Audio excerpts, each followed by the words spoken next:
I was standing at the sink, rinsing off a plate that probably cost more than my monthly grocery budget when it hit me how familiar this all felt. Not the food, not the people, just the role.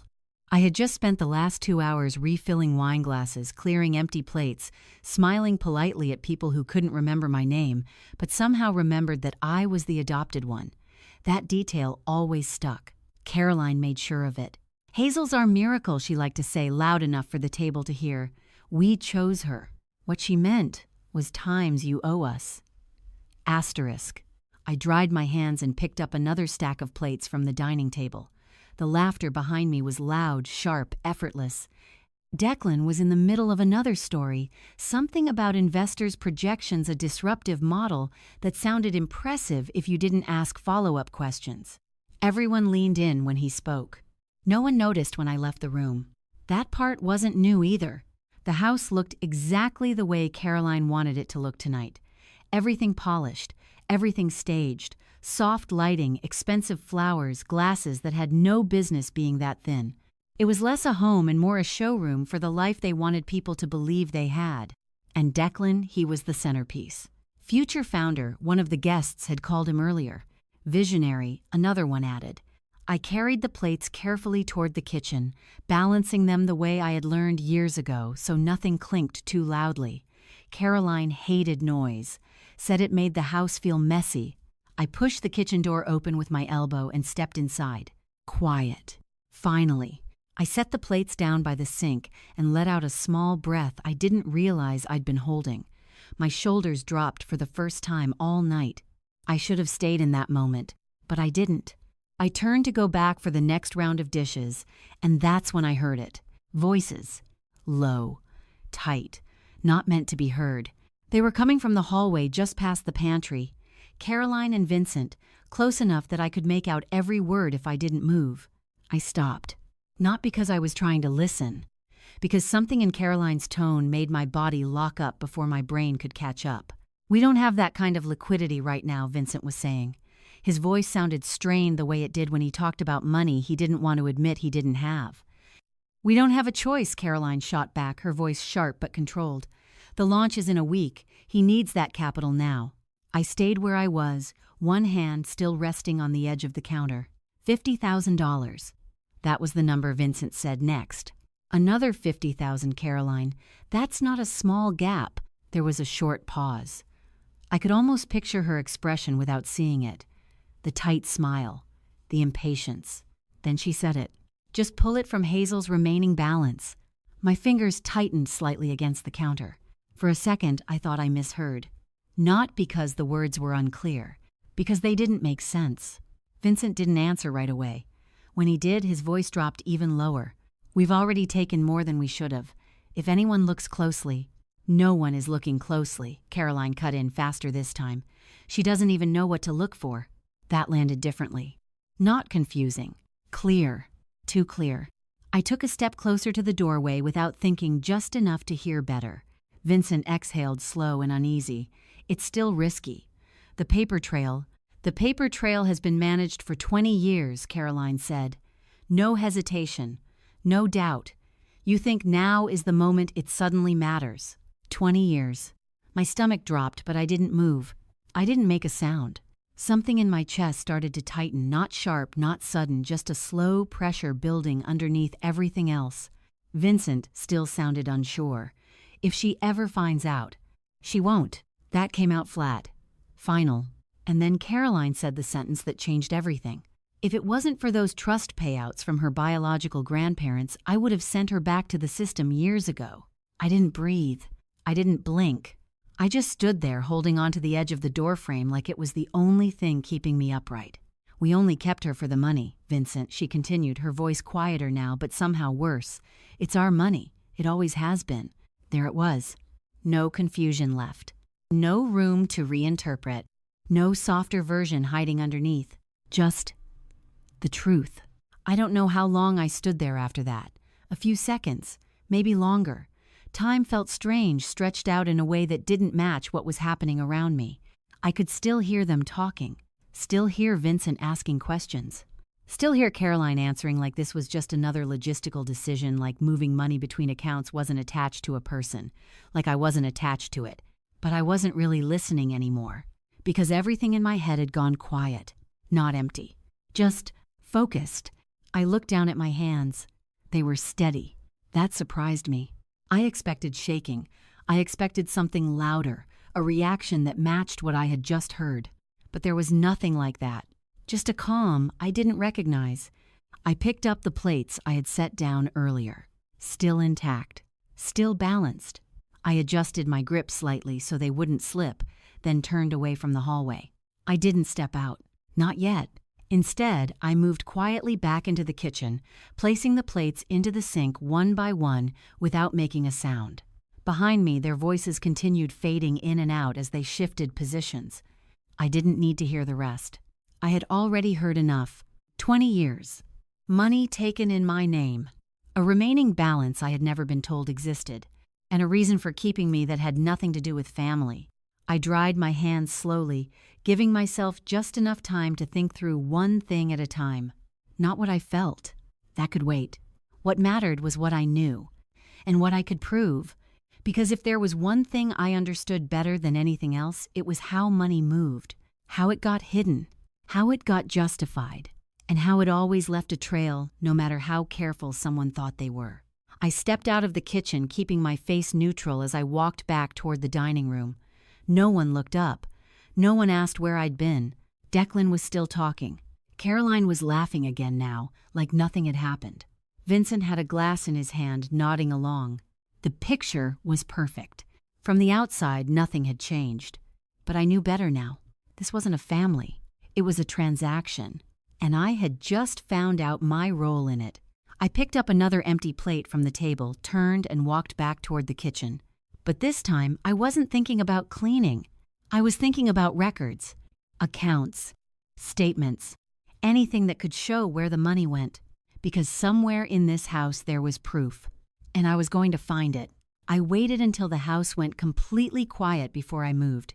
Not the kind of quiet where people are just in their rooms.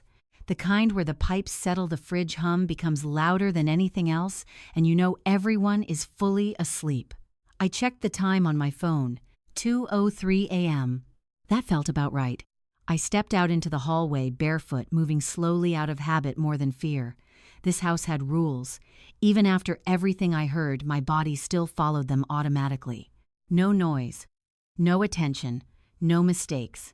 Vincent's office door was at the end of the hall, slightly tucked away, like it wasn't meant to be part of the house. It was always locked. Not in a dramatic way, just enough to say, "Times this is not for you." Asterisk. I stood in front of it for a second. Then I reached up and pulled a hairpin out of my bun. I'd been doing this since I was 15. Back then, it was curiosity. Tonight, it was something else. The lock clicked open faster than I expected. Of course it did. I pushed the door in slowly and stepped inside, closing it gently behind me. The office smelled like leather and paper. Clean, controlled, exactly like Vincent. I didn't turn on the main light, just the small desk lamp in the corner. Enough to see, not enough to be obvious from the hallway. I didn't waste time with the obvious stuff. File cabinets, desk drawers, surface-level records. That's where people keep things they're okay with being found. I went straight to the rug. There was a section near the bookshelf that always looked slightly off, not noticeable unless you knew what to look for. I crouched down, slid my fingers under the edge, and pulled it back. There it was, a small floor safe. I sat back on my heels for a second, staring at it, not surprised. Just confirming. I reached forward and brushed my fingers over the keypad. 4 digits. I didn't overthink it. Declan's birthday. Of course, I entered the numbers. The safe clicked open on the first try. I almost laughed. Not because it was funny, because it was predictable. I opened the door slowly and looked inside. Stacks of documents, neatly arranged, some in envelopes, some clipped together. Nothing messy, nothing random. And then I saw it. A thick manila folder pushed slightly toward the back, covered in a thin layer of dust, like it hadn't been touched in a while. My last name, not Sterling. The other one. The one no one in this house ever used unless they were reminding me where I came from. I pulled the folder out and set it on the floor in front of me. For a second, I just stared at it. Then I opened it. The first page was clean, official, stamped, trust documentation, original, not copies, not summaries, the real thing. I flipped through the first few pages, quickly scanning. Names, dates, legal language I understood better than most people. And then I saw the number. Mei Yuan Wu Ling Ling Ling Ling Ling. That was the principal. I stopped flipping, just held the page there for a second, letting that settle. $1.5 million. Left to me, managed by them. I kept going. The next section was where things got clearer. Bank statements, detailed, dated, every withdrawal labeled, every movement justified. Administrative care fees, educational enrichment, developmental support. I let out a small breath through my nose. They didn't even try to be creative, just consistent. That's how you hide something like this. Not by making it complicated, by making it look normal over time. I pulled one of the statements closer to the light. The dates lined up. I didn't need a calculator. I didn't need time. I just needed memory. The month Declan got his first car. There it was. A large withdrawal labeled transportation necessity. I flipped to another page. His college tuition, paid in full. Another withdrawal, educational investment. I kept going. His first startup. The one that failed in under a year. Covered. Business development support. I sat there on the floor, surrounded by paper that explained my entire life in a way no one had ever said out loud. They didn't just take the money. They built him with it. Every advantage. Every second chance. Every risk he got to take without consequences. All of it came from something that was supposed to be mine. I didn't feel shocked anymore. That part was gone. What replaced it was sharp, clear, like everything finally made sense in the worst possible way. If you've ever had a moment where something clicks into place and you can't unsee it, you probably know what I mean. And if this story feels a little too familiar, I'd actually want to hear how you see it. Sometimes the outside perspective catches things we normalize without realizing. I went back to the folder and kept scanning. The pattern didn't break. Year after year. Small amounts here.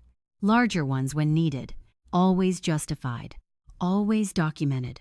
That was the part that almost impressed me. Not what they did. How clean they kept it. Most people get sloppy. They didn't. They treated it like a system, which meant it could be traced, which meant it could be proven. I reached into my pocket and pulled out my phone. No hesitation. No second guessing. I opened the camera and started taking photos. Every page. Every statement. Every signature. Slow enough to be clear. Fast enough to stay efficient. My hands were steady. Completely steady. I didn't rush, but I didn't pause either. This wasn't emotional. This was work. At some point, I realized something. I wasn't trying to decide what to do anymore. I had already decided.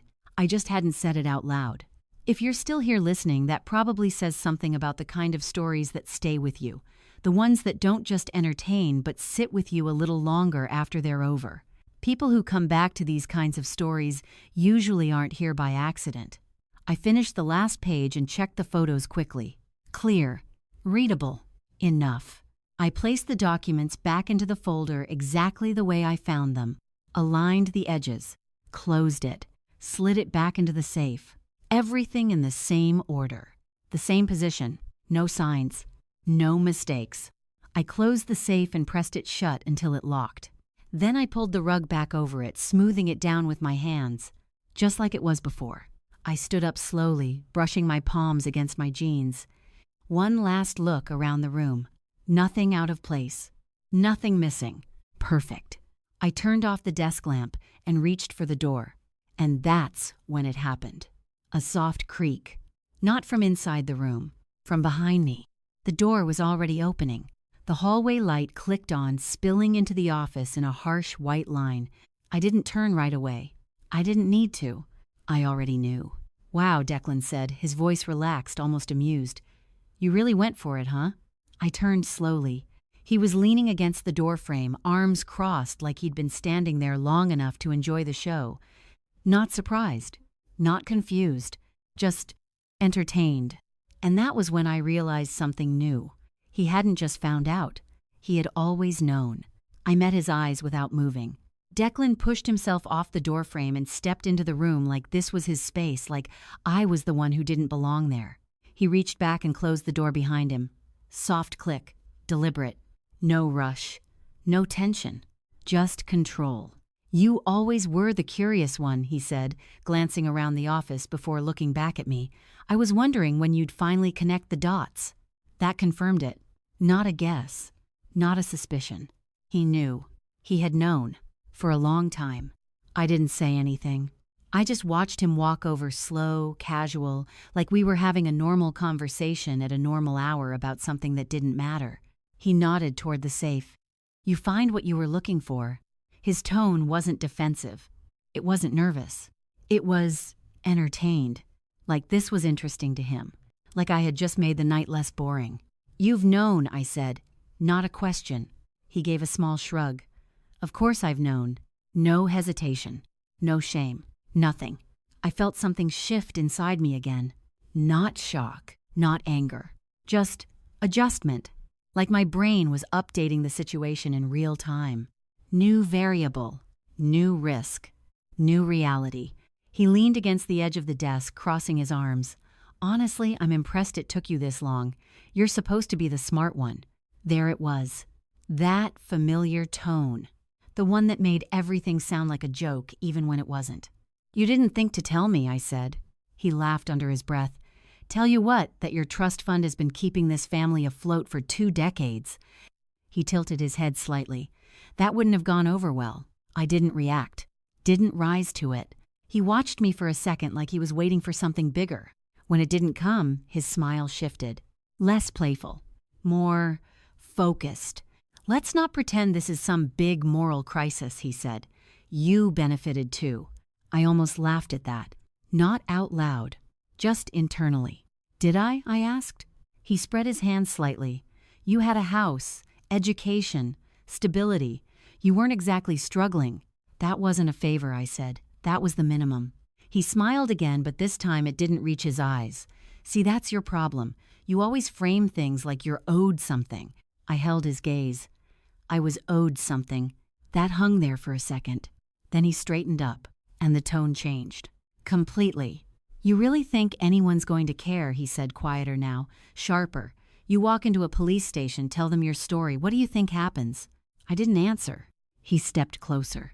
Let me help you out, he continued. They look at you, then they look at us. A small pause. And they pick us.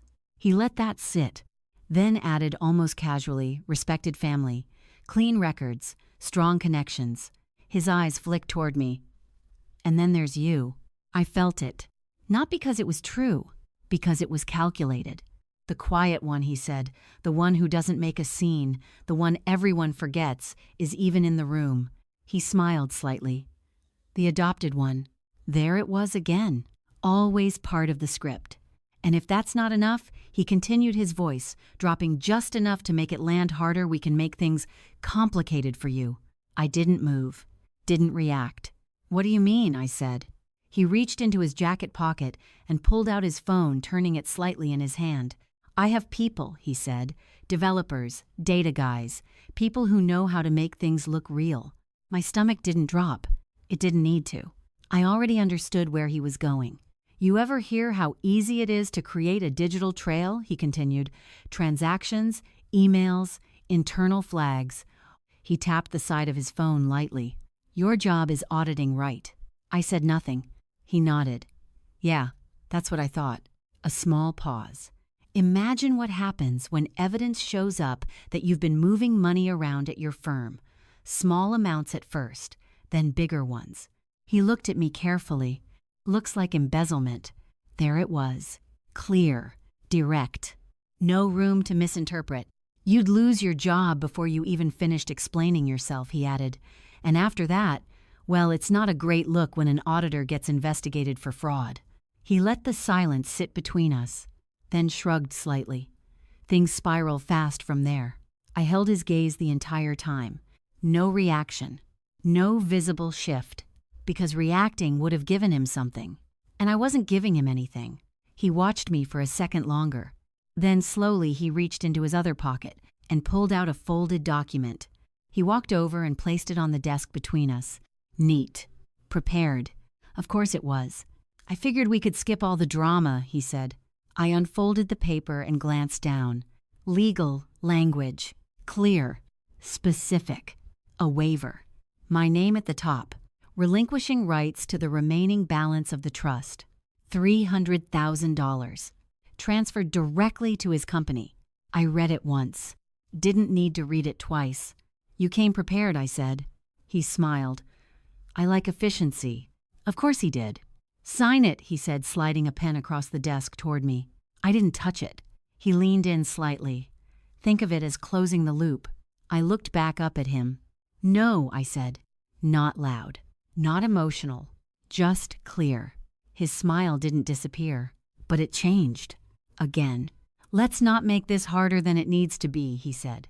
I didn't respond. He sighed like I was being difficult over something minor. You owe us, he said. That one was different. Not casual.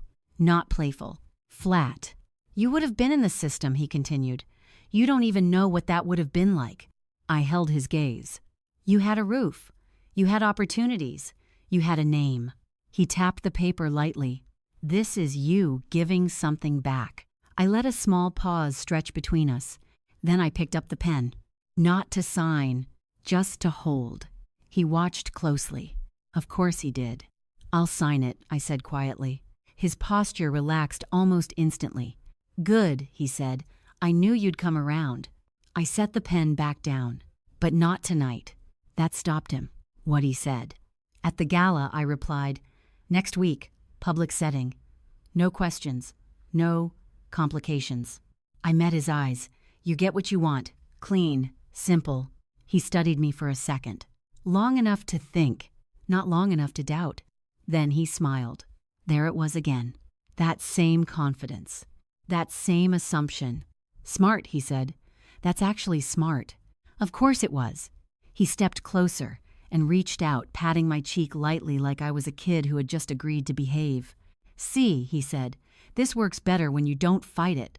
I didn't move. Didn't react. He turned and walked toward the door, opening it without looking back. Don't be late, he added. Then he stepped out. The door closed behind him with a soft click, and just like that, he was gone. I stood there for exactly 1 second. Then I reached into my pocket and pulled out my phone. No hesitation. No pause. I unlocked it, scrolled, and hit the number. It rang once. Twice. Then a voice answered, sharp and alert despite the hour. Marshall Tate's office. Good. I didn't waste time. My name is Hazel, I said. I need to report a case of long-term trust fraud. A brief pause on the other end. Then, how soon can you get here? I glanced at the time. Then back at the closed door. I'm already on my way. I hung up the phone and grabbed my keys before I could second-guess anything. By the time the sun came up, I was already downtown, sitting in a lobby that felt like it charged rent by the minute. Glass walls, polished stone, everything quiet in a way that made you lower your voice without being told. Marshall Tate's office was on the top floor. Of course it was. When his assistant led me in, the first thing I noticed wasn't the view. It was him. Silver hair, straight posture, no wasted movement. The kind of person who didn't need to introduce himself because the room already did that for him. He didn't smile, just nodded once toward the chair across from his desk. Hazel. I sat down and placed my phone on the table between us. I brought everything I could get, I said. No small talk. No background story. Just the facts. He picked up the phone, tapped the screen once, and started scrolling through the photos I had taken. No reaction. No interruption. Just quiet focus. I watched him instead of the screen. That told me more. He wasn't surprised. He wasn't confused. He was processing, which meant this wasn't new to him. That was good. After a few minutes, he set the phone down and reached for the printed waiver I had brought. He read it slower, line by line. Then he leaned back slightly in his chair, folding his hands together. Your parents are either very confident, he said, or very sloppy. Which one is worse, I asked. For them, he replied. Both. That worked for me. He tapped the paper once with his finger. This waiver alone is coercive, he said, but combined with what you've documented, it becomes something else. I didn't interrupt. He picked up the phone again and flipped back to the bank statements. You understand what you're looking at, he asked. Yes. Say it anyway. I held his gaze. Long-term misappropriation of trust funds, I said. Systematic, documented, disguised as administrative and developmental expenses. He gave a small nod. Good. He set the phone down again and reached for a file on his desk, opening it without breaking eye contact. Here's where this gets interesting, he said. Interesting wasn't the word I would have used, but I understood what he meant. This trust, he continued, was structured with a fiduciary misappropriation clause. I didn't react. He watched me for a second. You know what that means, he asked. Yes, I said. If misuse is proven, control of assets shifts. He nodded again. Not just control, he corrected. Ownership. That landed differently. He leaned forward slightly. If we prove that your parents abused their position as fiduciaries, the court doesn't just penalize them, he said. It unwinds everything. I stayed still, focused. Every asset tied to those funds becomes recoverable, he continued. The house, accounts, investments, anything purchased with money that originated from that trust. He let that sit for a second. Your brother's company included. I didn't move. But something inside me clicked into place. Clear. Precise. They don't just lose the money, I said. They lose everything, he replied. That was the first moment since last night that felt balanced. Not emotional, just aligned. Cause. Effect. He flipped one of the pages toward me, pointing to a section I had already seen. Over 20 years, he said. They didn't take it all at once. They spread it out, justified it, made it look operational.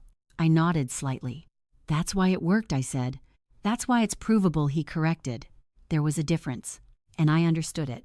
He leaned back again, studying me this time instead of the documents. You're not reacting, he said. I already did, I replied. When? Last night. He held my gaze for a second longer, then nodded once. Good, he said. That saves time. I almost smiled. Almost. He closed the file and placed both hands flat on the desk. Here's the problem, he said. Of course there was one. We have documentation, he continued. Strong documentation. Enough to initiate a case. But not enough to finish it, I said. He gave a slight tilt of his head. Exactly. I leaned forward just a little. What's missing? Intent, he said, and pressure. I didn't speak. He continued. Your parents will argue that every decision was made in your best interest, he said. Care, education, stability, they'll frame it as responsible management. I could already hear Caroline saying it. Calm, convincing, controlled. And the waiver, I asked. Helps, he said, but they can claim it was voluntary. A family agreement. Misunderstood. Of course they could. They'll play the narrative, he added. You're unstable, misinterpreting things, acting out. I let out a small breath. Of course they will. He nodded. So we don't let them, he said. That got my attention. How, I asked. He leaned forward again, this time more deliberate. We make it impossible, he said. We get them on record. I didn't move, didn't blink. Recorded admission, he continued. Clear, direct. No ambiguity, not just about the money, about the intent behind it. I thought about the kitchen, the words I heard. Too bad I didn't record that. He watched my expression shift. You already have an opportunity, don't you? He said. I didn't answer right away. Because I already knew the answer. The gala. Next week. Public. Controlled. Exactly where they thought they were untouchable. Yes, I said. He nodded once, like that confirmed everything. Good, he said. Then we use it. I leaned back slightly. There's one more thing, I said. He raised an eyebrow. Recording laws, I added. One-party consent, he said immediately. You're fine. Of course, he already knew. Get it clean, he continued. No interruptions, no background confusion, just them saying exactly what they've done and why. I nodded. I can do that. I know, he said. That was the first time he sounded certain about me, not just the case. He gathered the documents into a neat stack and slid them back toward me.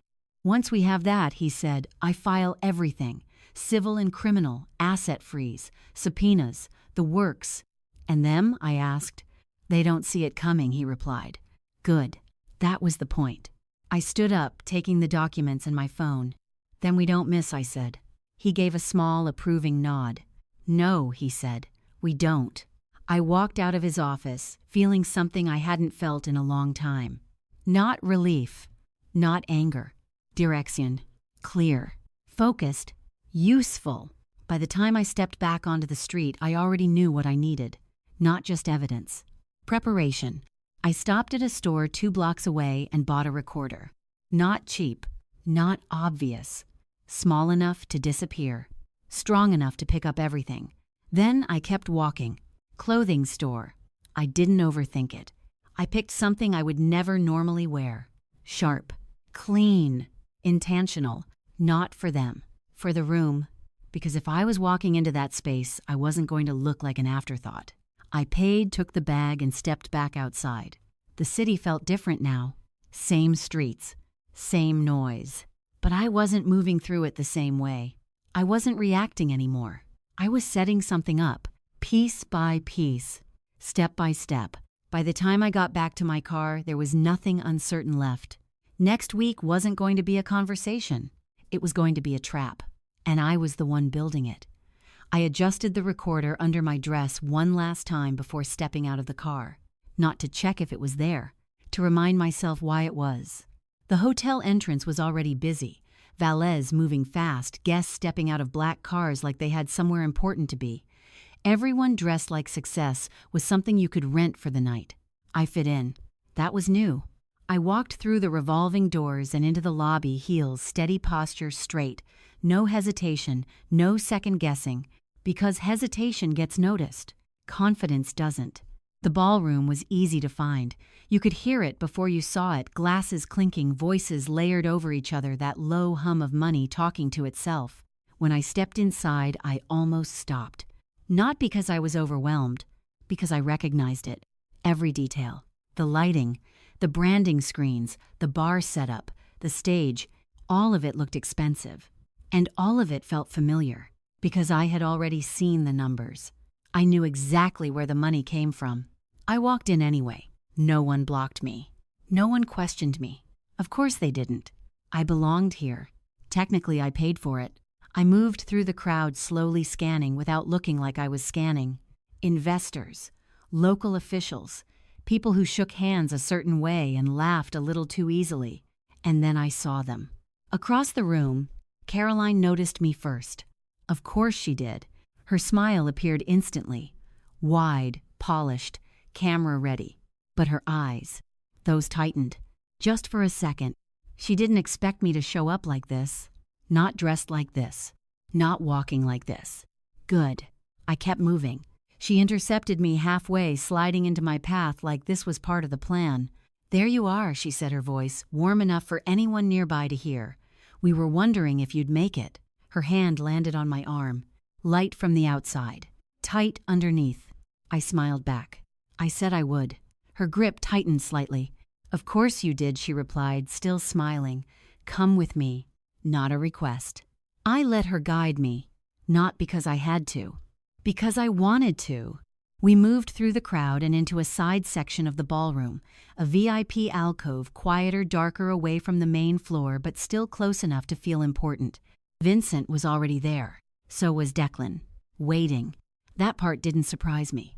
Declan didn't waste time. He picked up a folded document from the table and dropped it in front of me. The same one. Of course it was.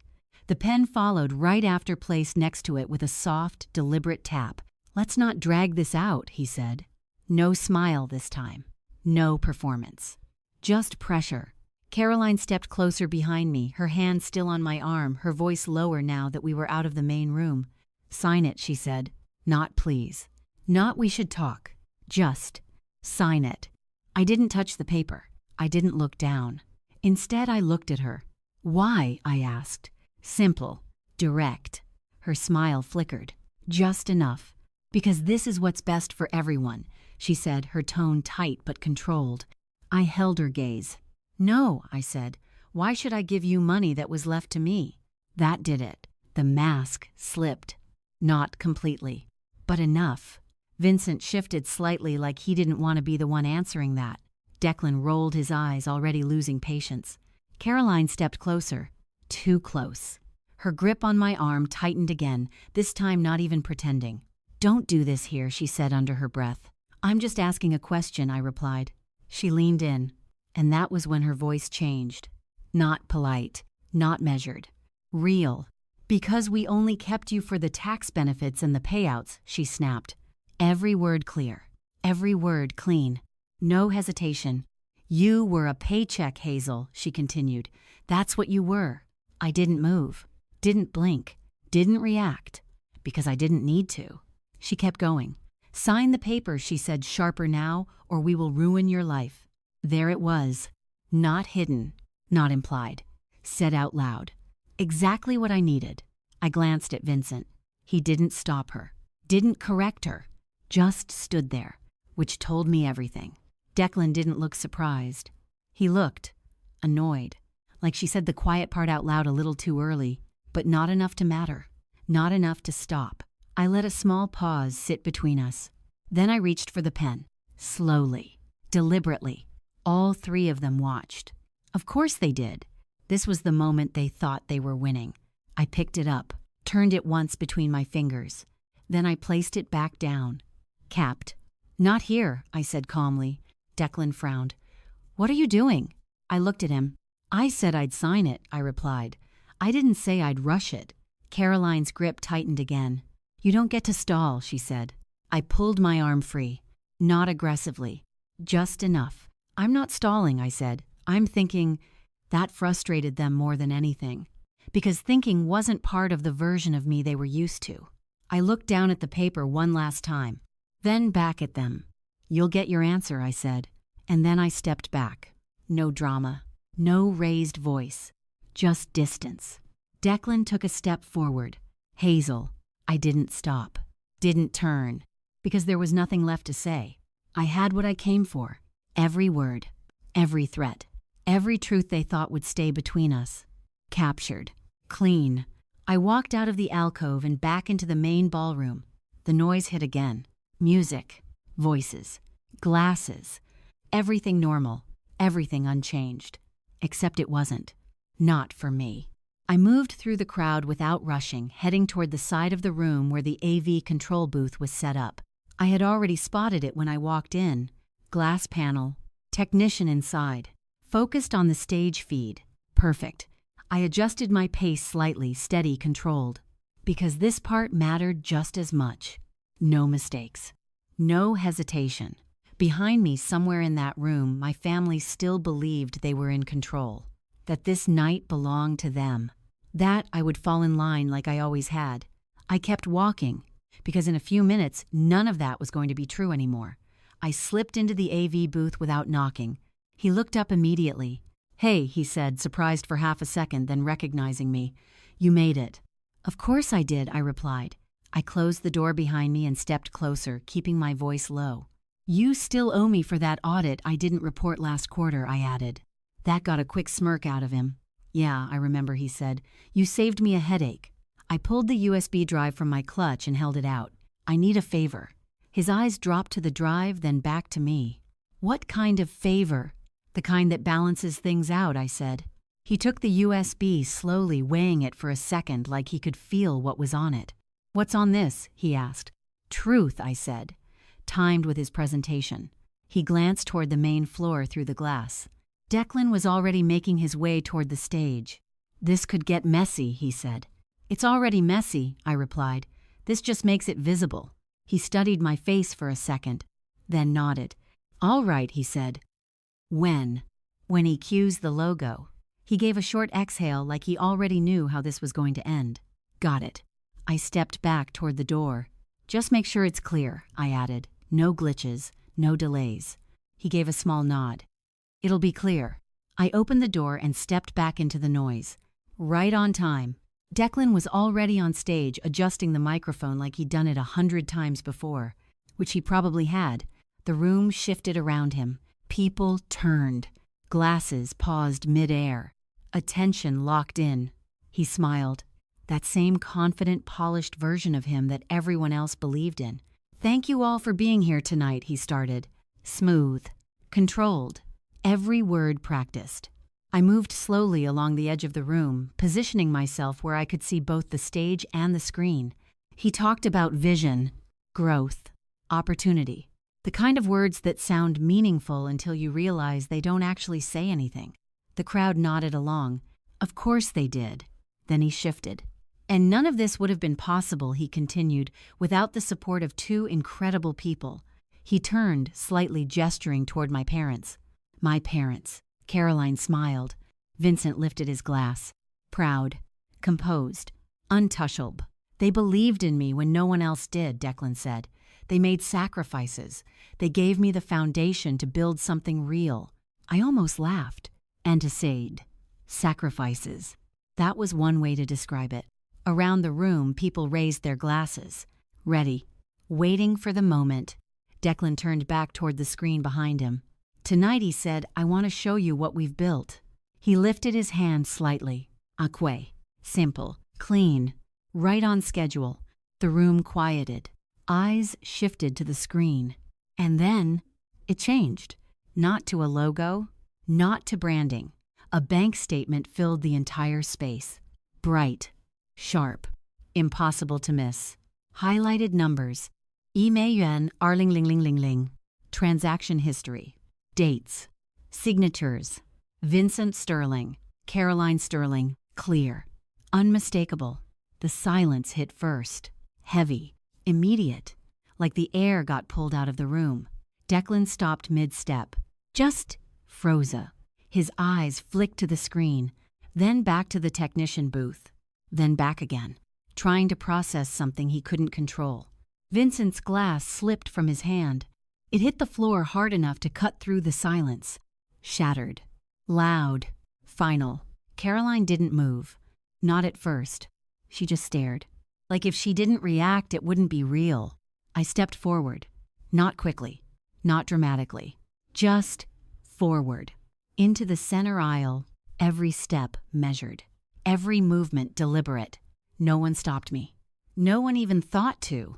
Because no one knew what was happening yet. Not fully. But they felt it. That shift. That moment when something goes from celebration to something else entirely. I reached the front. Close enough. Visible. Declan finally found his voice. This is not," he started. I didn't let him finish. "My brother wanted to thank his investors," I said. My voice carried without effort. Clear. Steady. Not loud. Just certain. Heads turned. Everywhere. But he forgot to mention I continued that his seed money was stolen from an orphan child's trust fund. That landed. You could feel it. Not confusion. Not doubt. Recognition. Because the screen was still there. The numbers didn't disappear. The signatures didn't change. Declan stepped back slightly. Just enough to show he wasn't in control anymore. Vincent looked like he wanted to say something. But nothing came out. Caroline moved. Fast. Too fast. "No," she snapped, stepping forward, her voice sharp and rising. "This is a lie. She's lying." There it was. The pivot. The narrative shift. "She's unstable." Caroline continued turning toward the crowd, now trying to pull them back in. "She's always had issues. She doesn't understand what she's looking at." I watched her carefully. Every word. Every tone. Predictable. Desperate. "This is exactly what I warn people about," she said louder now. "She twists things. She makes things up for attention." I reached into my clutch. Not rushed. Not hidden. Just intentional. And pulled out my phone. Caroline kept talking. Of course she did. Because she thought this was still something she could control. That if she talked fast enough, loud enough, convincingly enough, it would go away. I stepped closer to the microphone stand. Not touching it yet. Just close enough. Close enough for what came next to matter. And then I raised my phone. I stepped closer to the mic stand and tapped my phone once. The Bluetooth menu was already open. I didn't rush, didn't fumble, just selected the system name I had memorized when I walked in. Connected. A small, quiet confirmation. Caroline was still talking. Louder now. Faster. "She's making this up," she said, turning toward the crowd like she was trying to gather them back under her control. "Please don't listen to her. She's confused. She's always been unstable." I didn't look at her. I didn't look at anyone. I just hit play. For half a second, nothing happened. Then her voice filled the room. Not the polished version. Not the one she used at dinner tables and charity events. The real one. Clear. Sharp. Unfiltered. "Because we only kept you for the tax benefits and the payouts."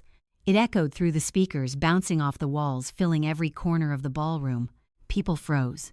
No one moved. "You were a paycheck, Hazel." The room didn't just go quiet. It locked.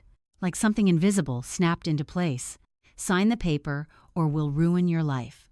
There it was. Every word. Every tone. Every bit of it undeniable. I didn't touch the phone again. I didn't need to. The recording ended on its own, leaving behind a silence that felt heavier than anything that had happened all night. Caroline stopped moving. Her mouth was still slightly open, like she hadn't caught up to what just happened. Vincent looked at her, then at me, then at the screen, trying to find something that made sense. There wasn't anything. Declan didn't say a word. He just stood there, eyes fixed somewhere past me, like if he didn't look directly at the problem, it might not exist. But it did.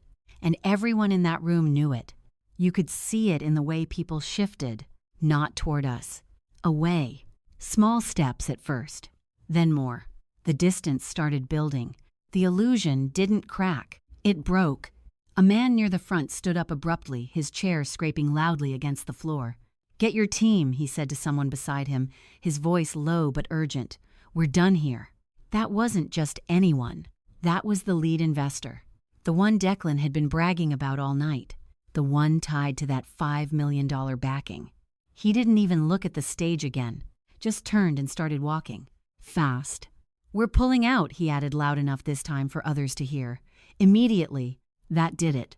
The room shifted again. But this time, it wasn't hesitation. It was movement. People started grabbing their things. Phones came out. Whispers turned into conversations.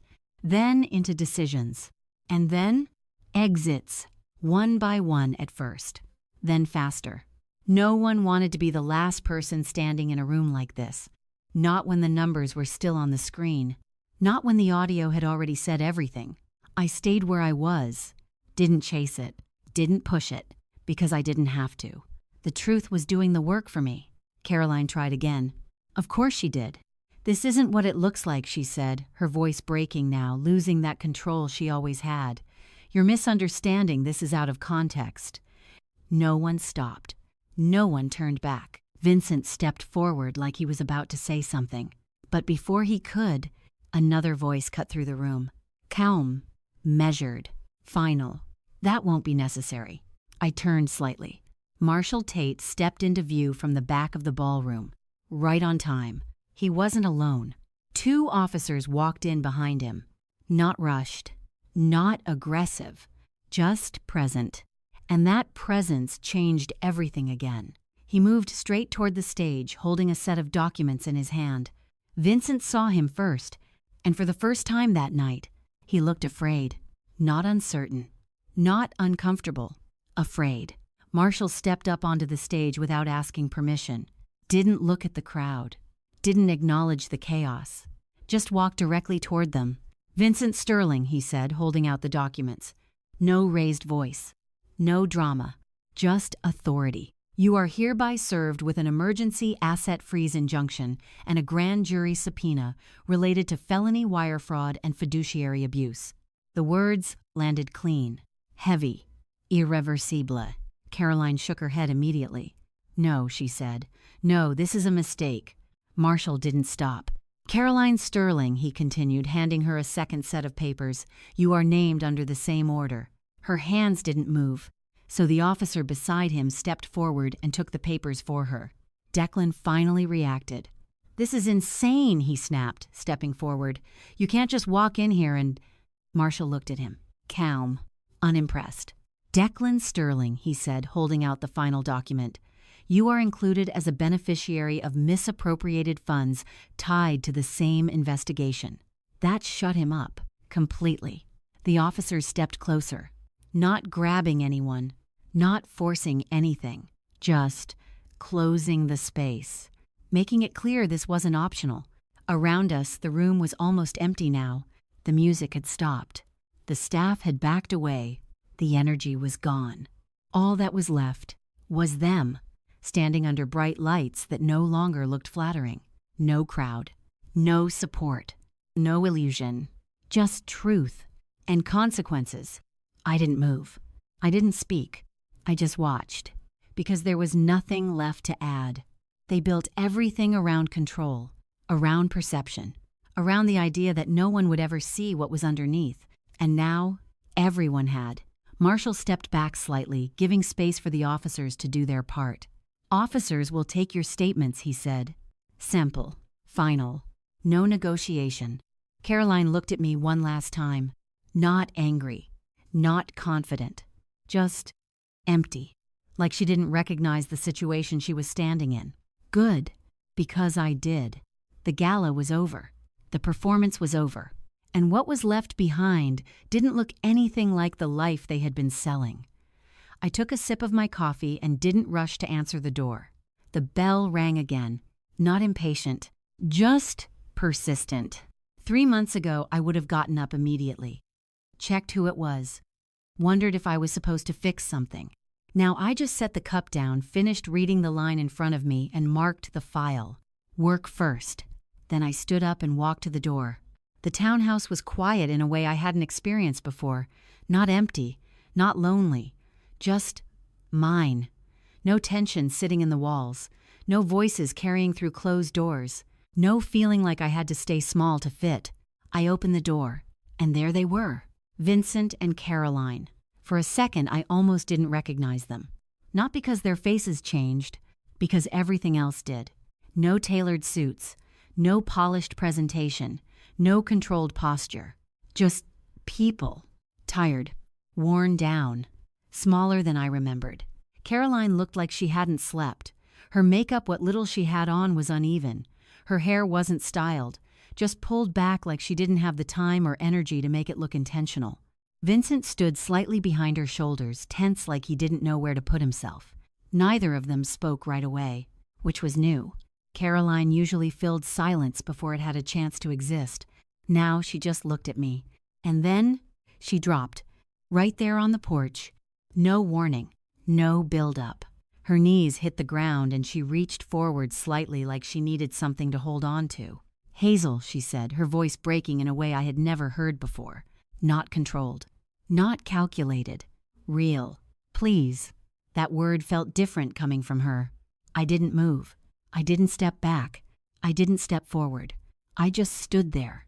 Vincent finally spoke quieter, like he wasn't sure how much space he was allowed to take. "We need to talk," he said. I looked at him, then back at her. "You can talk," I said. "I'm listening." Caroline shook her head quickly, tears already forming. "No, not like this," she said. "Please, just let us come inside." I didn't respond right away. I let the silence sit, because for once, they didn't control it. "No," I said. Simple. Final. That hit harder than anything else I could have said. Caroline let out a small, broken sound, like she didn't expect resistance, which told me she still didn't fully understand where she was standing. "We don't have anywhere else to go," she said. There it was. Not "we're sorry." Not "we were wrong." Just, "we need something." From me. Vincent stepped forward slightly. "The situation is complicated," he said. I almost smiled at that. Complicated. That was one way to describe it. "They're pushing for charges," he continued. "The assets are frozen. The house isn't yours anymore," I said. He stopped. Just enough. Caroline looked up at me, her eyes wide. "You wouldn't actually take it," she said. That's exactly what happened," I replied. No emotion, no emphasis, just fact. She shook her head again, faster this time. "No, Hazel, listen to me," she said, her voice rising slightly, slipping into something closer to the version I knew. "We can fix this. You don't have to do this. We can. There's nothing to fix, I said. That stopped her. Not because it was loud, because it was true. Vincent looked at me differently now. Not like I was a problem, like I was the decision. We made mistakes, he said. I didn't respond, because that word didn't belong here. Mistakes are accidents. This wasn't that. Caroline reached forward slightly, her hands hovering like she wanted to grab onto something again. We raised you, she said. We gave you everything. I let that sit for a second. Then I answered. No, I said. You managed an account. Silence. Heavy. Uncomfortable. Accurate. Her face shifted, not into anger, into something worse. Recognition. We're going to lose everything, she said. I looked at her. You already did. Another pause. Longer this time. She swallowed hard, trying to hold on to something that wasn't there anymore. Then help us, she said, her voice dropping again. Just drop the civil suit. That's all we're asking. We can figure the rest out. There it was. The real request. Not forgiveness. Not understanding. Just damage control. I turned slightly, reached inside the entryway, and picked up a folder from the small table by the door. Prepared. Of course I was. I pulled out a single sheet of paper and stepped back toward her. She looked at it like it might save her. I held it out. She took it with both hands, fingers shaking, looked down, read, and then her face changed. Completely. No, she whispered. Vincent leaned in, reading over her shoulder. His expression dropped. Flat. Because now they understood. What is this? Caroline asked, even though she already knew. 30-day notice, I said. Clear. And a zid. Calm. For the property.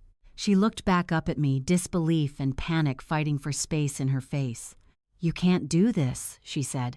I already did, I replied. Her voice broke again, louder this time. That's our home. I held her gaze. No, I said. It was your asset. That landed. Hard. She shook her head again, but slower now, like the fight was draining out of her. You told me you only kept me for the money, I said. No anger. No raised voice. Just the truth returned to sender. I let a small pause settle between us, then finished it. Well, I said, the money is gone. Another pause. And so am I. That was it. No speech. No extra words. Nothing to soften it. Caroline didn't move. Vincent didn't speak. Because there was nothing left to negotiate. Nothing left to explain. I stepped back. Not fast. Not slow. Just enough. And closed the door. The sound of the deadbolt sliding into place was louder than it should have been. Not because of the volume. Because of what it meant. Final. Complete. I stood there for a second, hand still on the lock. Then I turned and walked back into the house. My house. The sunlight coming through the windows felt different now. Not warmer. Just honest. I picked up my coffee from the counter and took another sip. Still warm. Still exactly how I left it. I sat back down at the table, opened the file in front of me, and kept working. No noise outside. No voices. No pressure. Just quiet. Clean. And for the first time in my life, it didn't feel like something was missing. It felt like everything was finally in the right place.